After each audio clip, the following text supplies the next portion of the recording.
It is the end of January, it's 1 degree outside and there's snow everywhere, so the winter depression is slowly sinking in.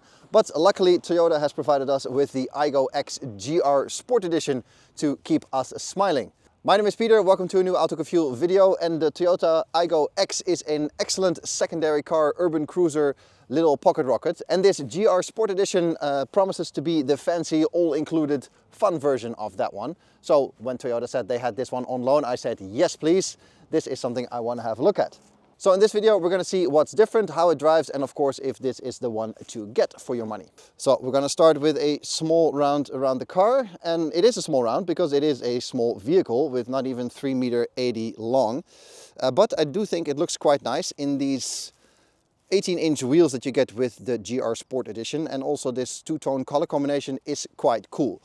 There's a white version that I don't really like, but I think the full black one looks quite dashing as well. Strangely, there's no red version. That is the GR color, red.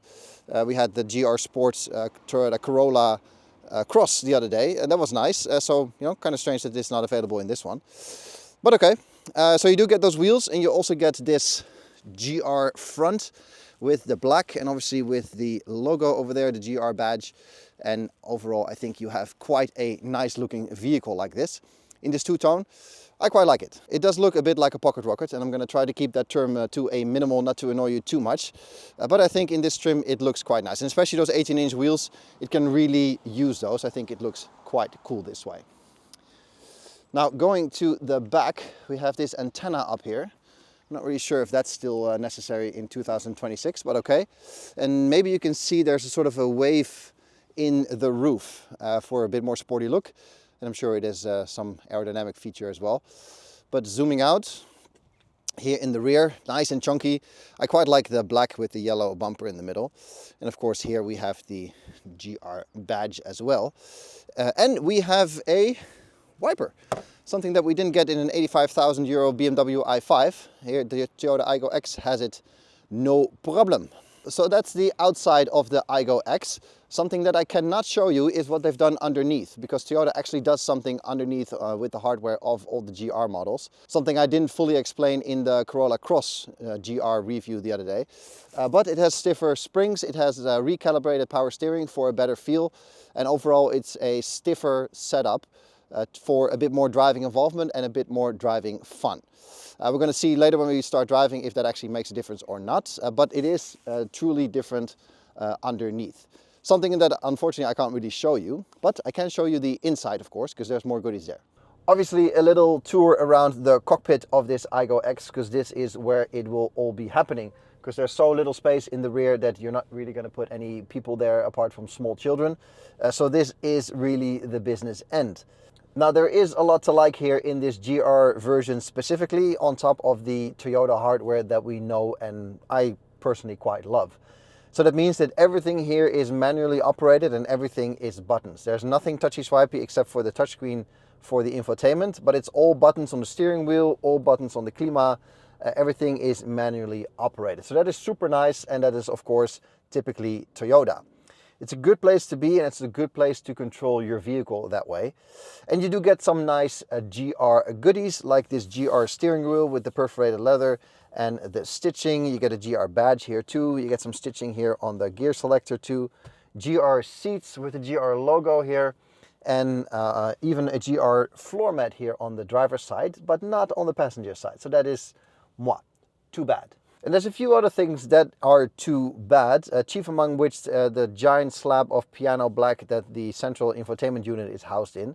That does not look nice. It is not a complete disaster because there's no buttons or anything on it, so you're not constantly touching it. So fingerprint wise it's fine, but that it always attracts dust, and you always see that it's dirty, and it reflects sunlight if you get it on the wrong angle.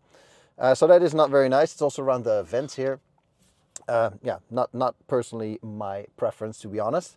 But we get all the other goodies. We get GBO audio system, we get wireless charging, we get all the navigation, big screen, all the tools in the car that are available here in this Aygo line, except for panoramic roof. That is not available for this GR version. I have to say though, for a car that passes 31,000 euros in this category, not really sure if they've done enough. I mean, I think it's too bad that you don't get a GR floor mat on the passenger side, like I mentioned.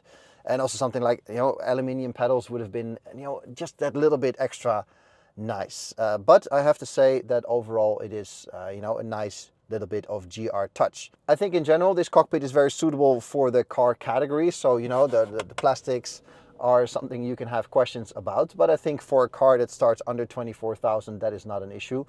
Cars like this are built to a budget, and I don't think that's a problem. If you make this an 80,000 euro car with the same plastics, then of course we can have a different conversation. Also, things design-wise, like the yellow from the outside here, is something that I don't really mind. It's not particularly fancy or anything, and if you have the black version, it is even more black in this already very black and gray interior. But I think these are nice things to sort of bring the car together a little bit.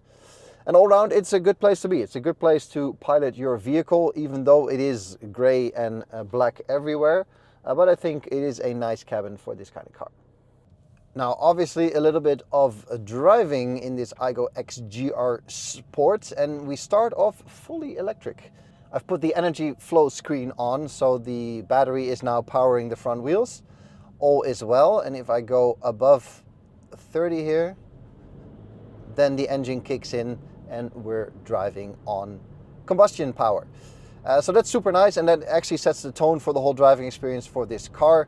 The hybrid system is so smart that it does everything for you and selects the best way to deploy power in any situation.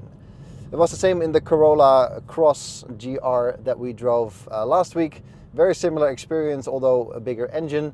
But it's nice that these hybrid systems are so smart and so good that they just do all the work for you and sort of give you a carefree driving experience without ever having to think about the powertrain. So that's great. If you do really want to, though, you can select a few driving modes here.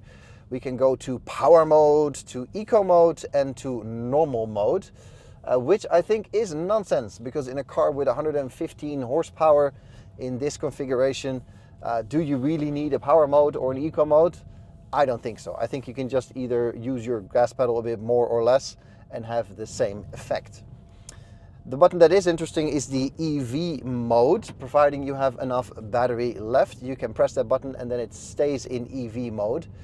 So that's handy if you go through an environmental zone, for example, or if you're leaving your residential area at night and you want to be as quiet as possible, for example. There are scenarios where that might make sense. So that's a button that is handy to have, I suppose. Although in reality, I have to say, in the week that I've had this car, I've of course tried it out, but I haven't really found myself in any situations where I was like, oh, now I'm gonna press that EV button. Not really, because the car figures it out for you, and things like parking and so on are always on electric power already anyways.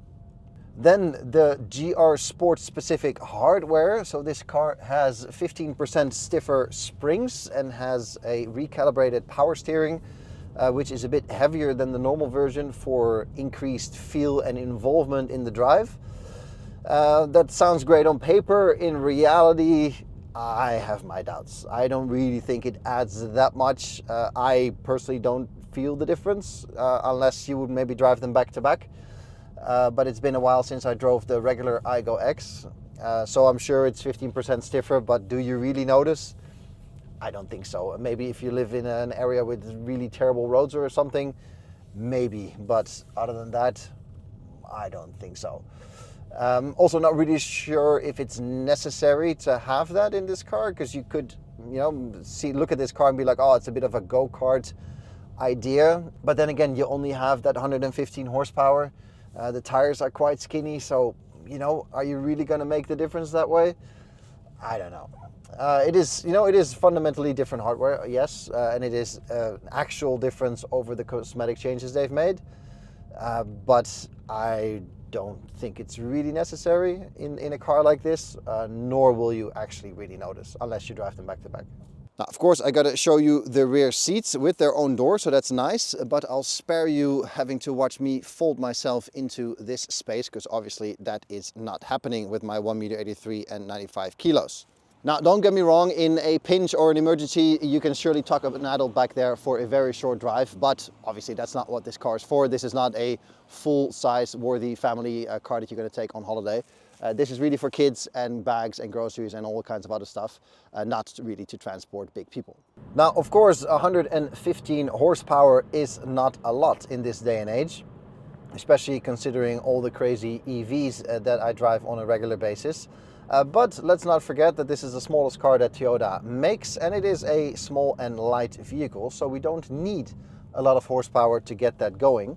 And let's also not forget that a lot of horsepower costs a lot of energy, in this case a lot of petrol, and that is expensive. And this car is not about being expensive, because these category vehicles are cheap to buy, cheap to run, cheap to insure, and cheap to maintain. And it just doesn't add up if you put a large engine in here that costs a lot of maintenance, oil, and fuel. So all around, I think it is a good amount of horsepower for the car. That said, I said the same thing in the Corolla Cross GR version. It is too bad that they haven't added a little bit extra. I mean, this car doesn't need 100 horsepower more, but like 25 or 30 horsepower more, just a little bit extra, because you have the top of the range GR Sport Edition. I think that would have been nice. But even with that 115 horsepower, at no point in the week that I've had this car, I felt inadequate. We're out of the neighborhood by now and on some normal in and around town roads. And this car is very, very nice to drive in that regard. Plenty of power for this kind of driving circumstances, and all round enough power for basically any scenario you throw at it. Of course, highway work is very doable with this kind of car, as long as you take its limitations into consideration and realize that this is not a car made for highway work. And before somebody in the comments writes that he's been driving an Aygo X for 15 years to Switzerland back and forward on a weekly basis, yes, I'm sure you do, but this is not the vehicle for that in general. In a few previous videos, I put cars in parking spots to give you a bit of an idea of scale and size. With the car as the Aygo X, that's of course meant for city driving, that is important as well, because you should be able to park this car basically anywhere, right? Let's have a look. Now, as you can see, this is a normal public parking, and the Aygo X here is parked in a normal square. Now you can see that on both sides of the car, there's plenty of room left. And if I open the driver door on sort of the first stop, now you can see that you can basically get out of here without any issues, without crossing the line on this side. And you can pretty much do the same here on the passenger side. So that gives you a bit of an idea of size already. Now when we close this one and walk backwards a bit, now you can argue if the parking bay ends over here or here at the gutter, but okay. You can see that it easily fits, and when we walk to the front, you can truly see how much extra space there is left here. Now, I'm not going to say that this car will fit behind itself twice, but it's not that far off with a 3.80 meter, not even 3.80 meter long. There is more than plenty of space left. So even when it's a very tight spot, and even when there's other people parking over the lines, you should definitely be able to get this Aygo X into virtually any kind of parking spot.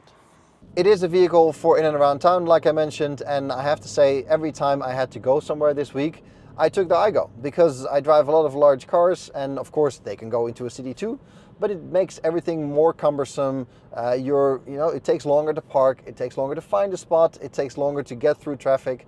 It is just nice in a car like this, and that makes it such an excellent secondary car if you already have a big family vehicle, or it makes it a fantastic first car. I think this size car really makes you learn to appreciate driving, because you're much more in connection with the car. Even with the standard version, you don't even need the GR hardware for it. And all around, it's a pleasant vehicle to maneuver in. And of course, it becomes different when it's for longer drives on the highway, because it's a bit noisy, it's not that comfortable. But short drives, taking your kids places, getting stuff done around town, it's a fantastic vehicle for that. And this GR Sport Edition is the ultimate form of this Aygo X platform. Of course, we have to talk pricing for this Aygo X and this GR Sport Edition specifically. Here in the Netherlands, you can already start with the Aygo X Play for €23,750. So that's the base version, and for that you get the 115 horsepower hybrid engine, which is the same in all models. One up is the Aygo X Pulse for 26,500. Then you can go to the Aygo X Envy for 29 and a bit. And top of the range is this Aygo X GR Sport Edition for 30,850 euro. But if you want this yellow color, it's going to cost you a little bit more. Then it's going to be 31,175 euro. Which is almost an 8,000 euro price gap from the base version, but for that you get all the goodies, audio system, wheels, driving hardware and everything inside here. So that is the ultimate form in terms of Aygo X. Now I do think it is the best looking version of all, and all the goodies are of course a very nice quality of life. But adding 8,000 euro to a car that starts under 24,000 already is a 30% price jump, so that is quite a bit. Now we do have to address the price, because over 31,000 euros for this one, that is also Toyota Yaris territory if we stay within the family. If you are considering putting down that kind of money for this car, why not look at a Yaris, which is a bigger vehicle that offers you more options for a similar price. And of course for 31 you're not going to get the top of the range Yaris, but nevertheless you do have to consider that. And that makes the proposition for this GR Sport version a bit difficult, because I don't think you should then go for this one in particular. I think it makes more sense to go for a mid-spec Yaris. If you want to go for this Aygo X, I would go for one of the more basic versions. Pick a few toys that you like to have and a few creature comforts, and save yourself a ton of cash. Unless you are buying this car as your first car, you worked hard and long for it, and you're a big fan of the model and the GR trim in general, then of course, by all means, go crazy. Funny spontaneous moment here. I'm parked in a normal residential area, and I'm parked next to a normal Aygo. So it's quite funny to see. Here's my Aygo X, and if I walk backwards and zoom out a little bit, there is a regular white Aygo. And it's really interesting to see these two next to each other. And you can really tell how much more crossover and how much more chunky the Aygo X is. Obviously with the extra doors in the back as well. But it's just a much bigger feeling car. Now to make it extra fun, in the same street, I've moved the car around a little bit. And I'm now parked behind a Yaris Cross.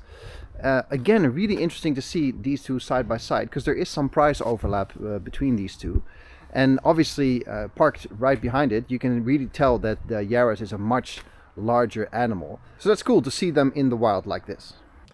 So that is all I got for you in this video. Thanks for watching. Give it a thumbs up if you like it, and let me know in the comments below which version of the Aygo X you would pick, or if you would pick a different car altogether, because of course there's multiple candidates in this car category. Give it a sub to the channel too if you like to see more of these videos, because there's a lot more coming this year, and I hope to see you in the next one. Cheers!